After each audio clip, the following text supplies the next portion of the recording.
Hey guys, all right, I'm doing a live impromptu little Q&A thing here. I'm really sorry it's been a while since I've done a video. I got a couple things going on. The first of which is I'm really trying to make my review videos better. So I've hired an editor to, kind of help make them more interesting. I'm trying to make them a little bit more complex. And overall, I'm just, trying to do a better job. But because of that, it's a little bit hard to do.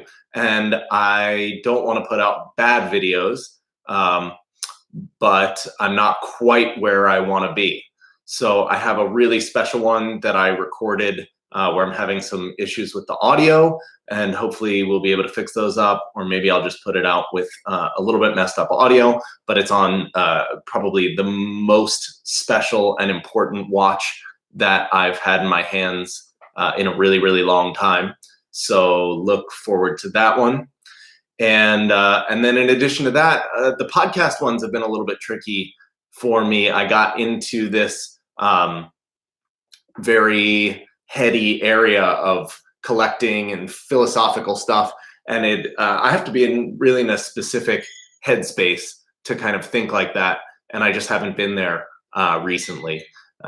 I guess the last thing that's made it a little bit difficult, if you guys follow my website, is I've been selling watches like crazy and not being able to buy stuff nearly as quickly. So I'm running out of inventory, and I don't have that much to video, which is I guess a good problem to have, but it's bad for my YouTube channel. So if anybody pays attention to this and you've got good watches to sell, you know what I'm into. Hit me up on email. I'm looking to buy. So with that, I got a wrist check.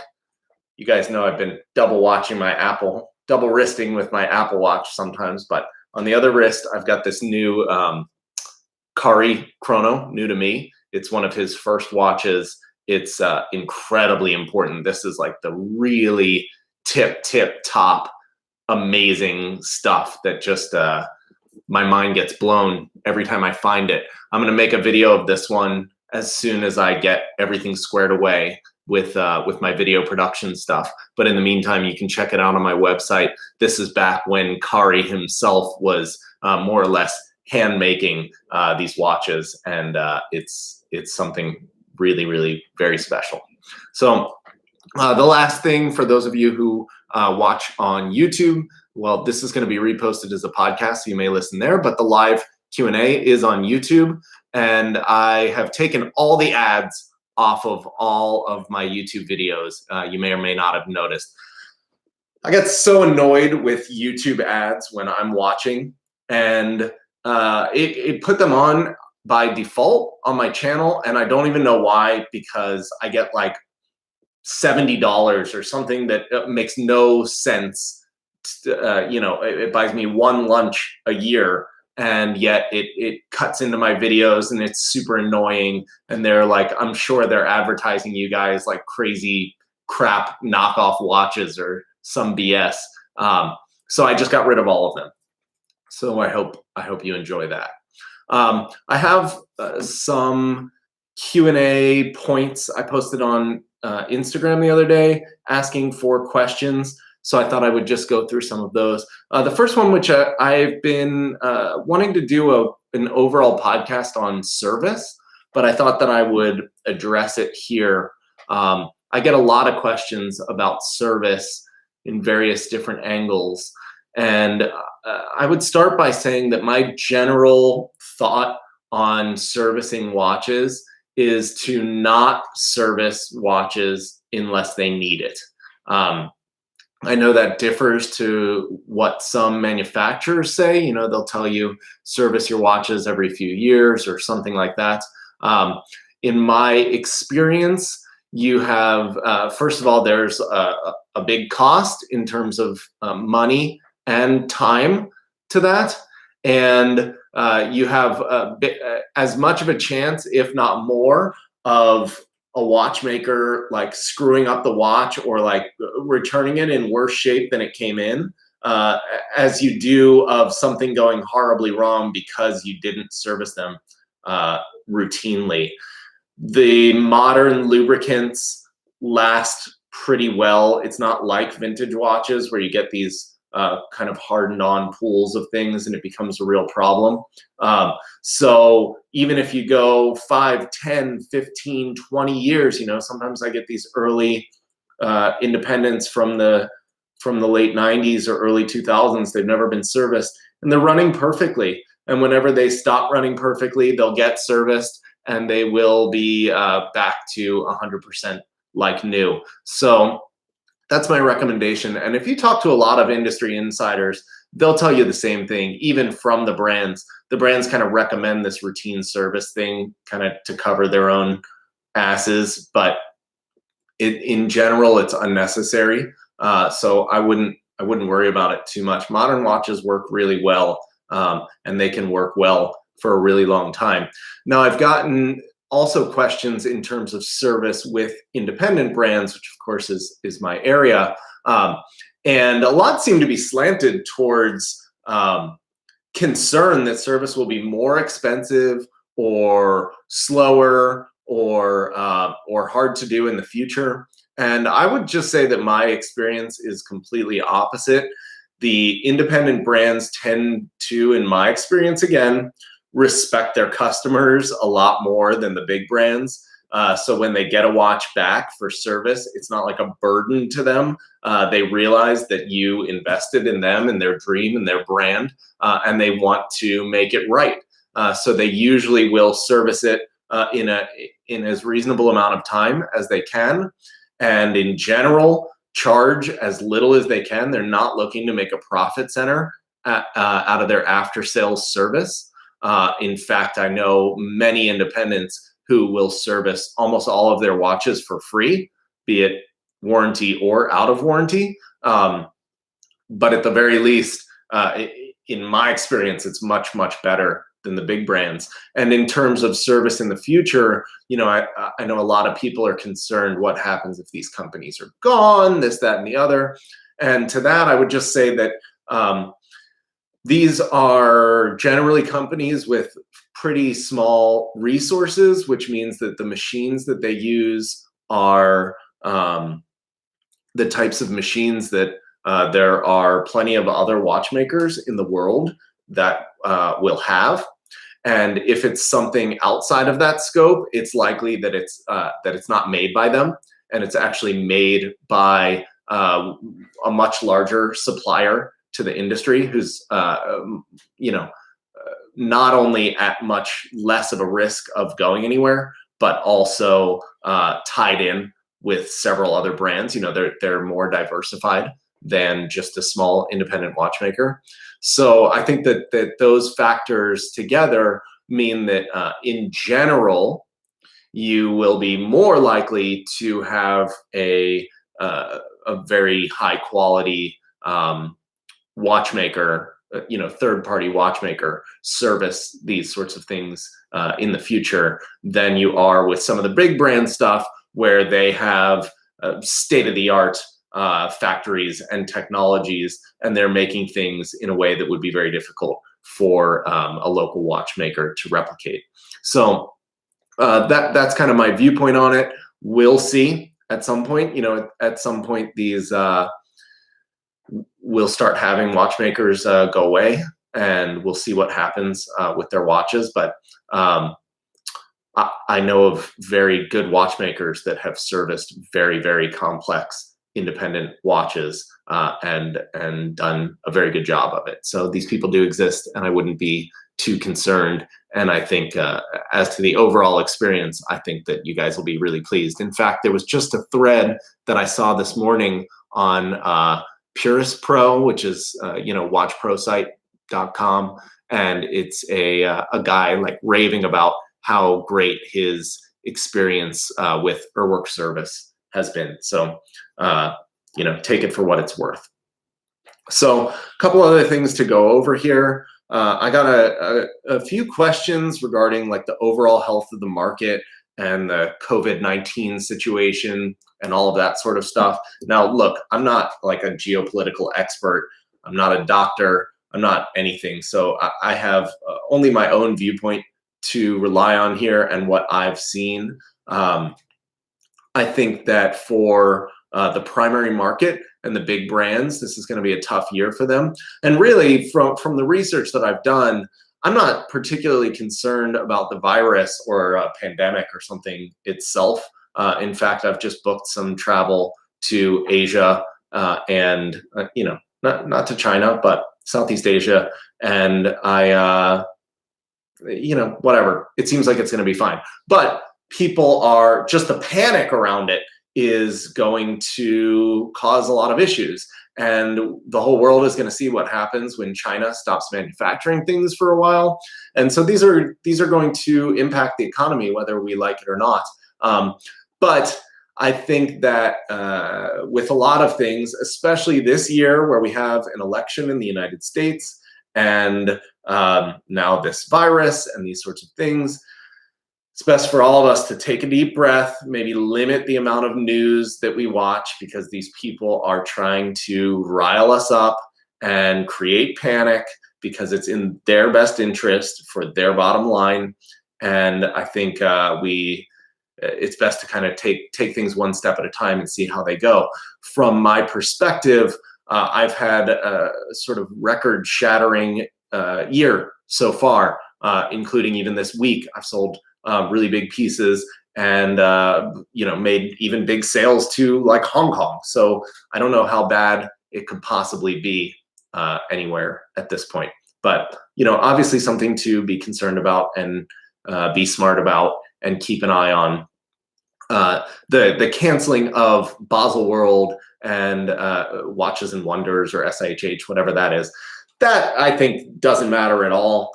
Those were outdated things. If you remember, I put a post on Instagram a couple days ago in my stories, but it's like a joke to me. Everybody in the industry was calling for canceling these shows over the last couple of years.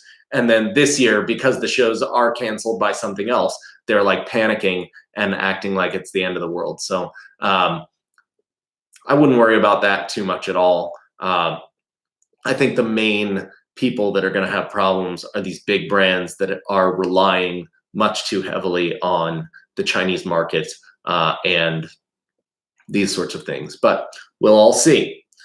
Okay, I've got a question here on YouTube that is about the insane price increase on FP Journe.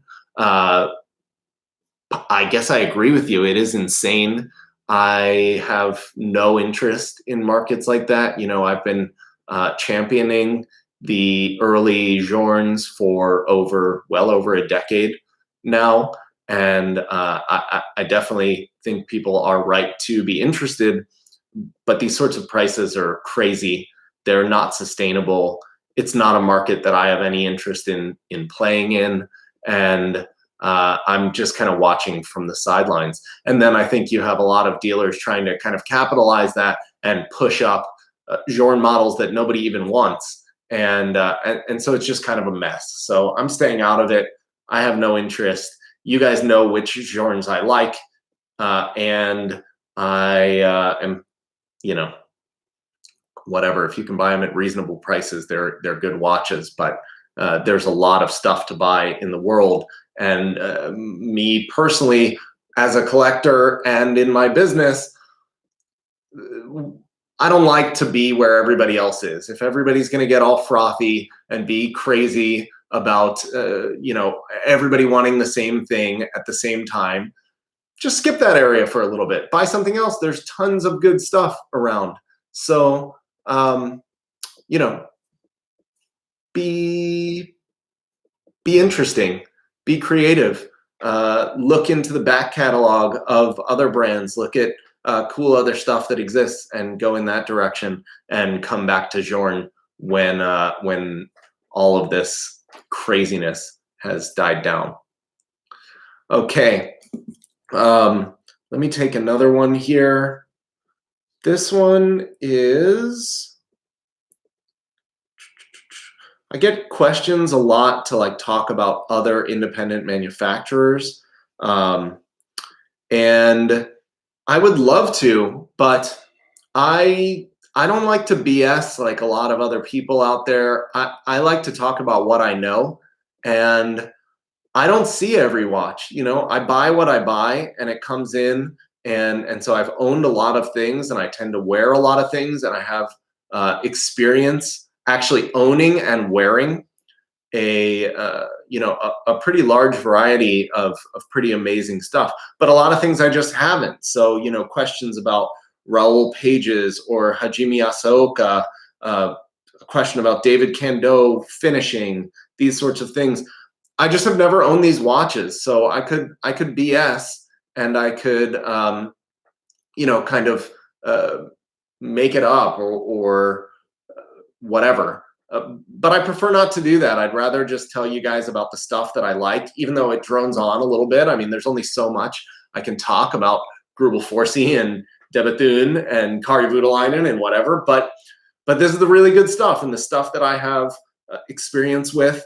And still most people don't have experience with these things. So I think my point of view is valuable there, and it's just not on other things. Now, that's not to say that I don't like them or wouldn't buy them or whatever. I just, I can't do it all.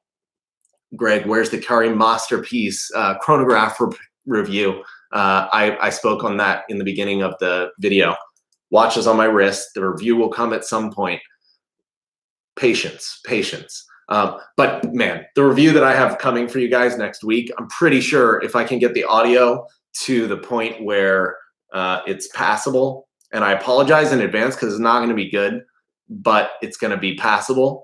But the review is awesome. It's like off the charts, completely mind-blowingly important and great watch that I have for you guys that you haven't seen at all on my Instagram or anything. So look forward to that. Here I have a lot of people just saying hi, which is interesting. I have a lot of questions about my opinions on things, like a best watch to buy. Should I trade this for that? The whatever. And I really try to stay away from those in email, in text, in Q&As, in everything. And there's a couple reasons for it. First of all, I really want to foster the ability for everybody to have their own taste. And if you go back into my my previous couple podcasts about collecting and the merits of collecting and those sorts of things, then I think that you will understand why. But basically, all of that is to be able to curate your own tastes and what it is that you like or don't like. So I don't want to insert my own opinion into it any more than the fact that what I buy and what I talk about, what I show, what's in my inventory is the stuff that I really like. So if you're thinking, should I trade, I don't know, XYZ, that is nothing close to anything that you've ever seen me buy or sell for something that I'm always in and out of, then I think that answer is clear. That's what I like. It's what I value. But I don't really want to be that explicit to people. So I will politely decline to answer any of those questions. And I hope that you understand that. In addition to that, I sometimes get people who email me like what I think about some sort of deal, what they should pay, what prices should be, things like that. These are questions I really can't answer for lots of reasons. First of all, every time I buy or sell, I have to research the market newly. It takes a lot of my time, and that's my actual job. That's what I do for a job. So I'm not going to just do that and randomly give somebody advice. If it's not something that I own, I don't know what the market is, and I'm not going to work for free for somebody on that. And also, I don't want to screw up somebody else's deal. Maybe that person is trying to buy the watch from somebody else, and obviously it's always the buyer's desire to pay as little as possible and the seller's desire to sell for as much as possible. And I'm not trying to screw that up. Do your own negotiations and your own research and figure it out. So another thing that I try to be diplomatic about, I do want to help people, but this is my job. So, huh. Are there any worthy independent watches, some sub $10,000 from Kamran down here on YouTube? Check out my site right now. I've got two Sarpanevas. One is under 10, one's a little bit over 10, but they're both pretty close. And they're both awesome. You know, these are things that are like a lot of handmade work. It's a creator with a real point of view. They're unlike anything else. They're really cool. So yeah, there's totally ways that you can make watches in that range and provide a lot of value. I haven't had a Ming watch, but I know Ming well, and I would assume that those fit the bill also. In that range, I would be looking for somebody who has a point of view, who really thinks that this would be a way to make a good watch, or you know, for some reason feels compelled to make something interesting and new. And yeah, it's not going to have a fully handmade, finished to the nines in-house movement or whatever. Like, you're not going to get a Grubel Forsey for $8,000, but you can get things like care and innovation, and these sorts of things that don't cost anything. They are just the point of view of the creator. So you want as much of that as possible, and then don't even worry about the crap like what's the base movement or something like that. That doesn't matter at all. Forget about it. Okay, I'm gonna cut it there. We did 20 minutes.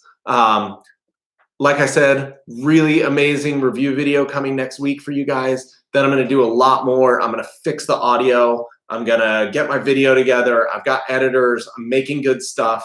I need watches. So if you know of cool stuff for sale, or you're selling something good, let me know. I'm into that. I need stuff. My website is emptying out very, very quickly. And yeah, stay positive. Have a good time. Avoid the news. Live a nice life. I'll see you next week.